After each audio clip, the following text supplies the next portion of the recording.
Yo, I'm Black Sandra. Juneteenth is upon us. Oftentimes, we get caught up in the minutiae of the holiday, overlooking the cynicism and callousness of how Juneteenth was manifested. So let's have this conversation. Juneteenth represents perseverance through strife. It shows bravery and fortitude in the face of bigotry and hatred. On the surface, it appears that the Emancipation Proclamation was about America awakening to her better angels. But at the heart of Juneteenth is the hypocrisy of America's promise that all men are created equal. African Americans know that this is not true. As a woman, I understand the limitations set upon me. As a gay woman, I understand the inequities. Juneteenth is a reminder that white people have a history of mistreating black people.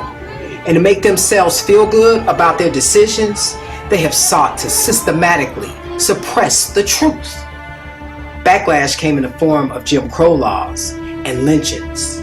These manifestations created mass incarceration and allowed bigotry to poison our school systems and limit our housing choices.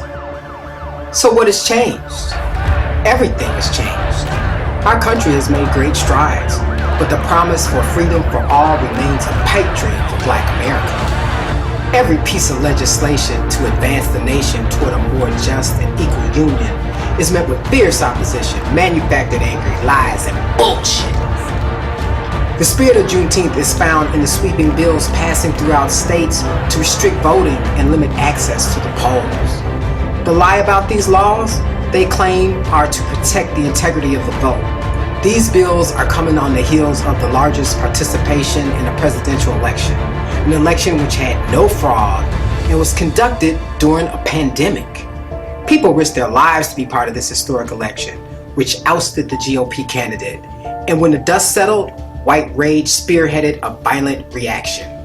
The spread of the big lie will undoubtedly be a lasting stain on this country. The lie that somehow the 2020 election was stolen and that something nefarious transpired for Joe Biden to be elected was the basis for the uprising on January 6th. Despite new information coming out daily about how corrupt the DOJ was under Trump, how they openly and privately tried to manipulate the results of the 2020 election, the lie is repeated every day.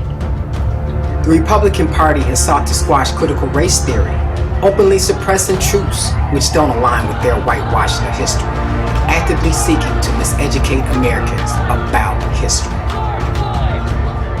The For the People's Act is an example of legislation stalled in the Senate because it proposes to curb voter suppression and make voting easier for Americans.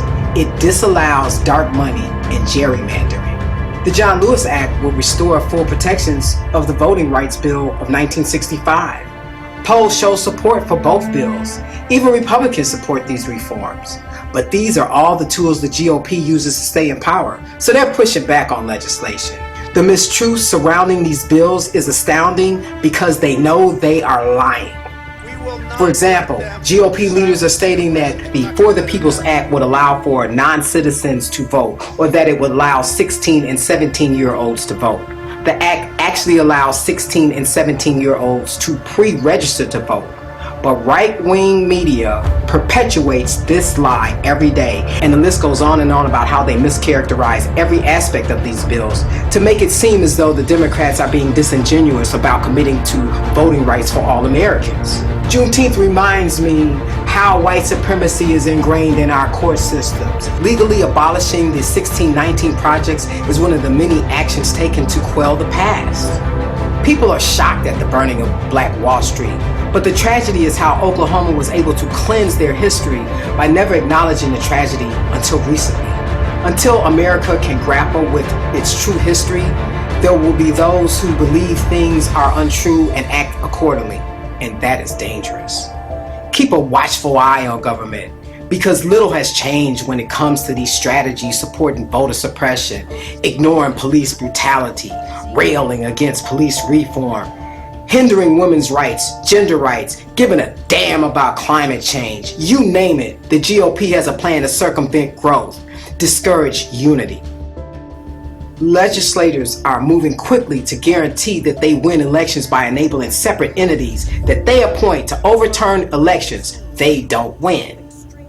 Juneteenth allows us to celebrate our ancestors' freedom from slavery.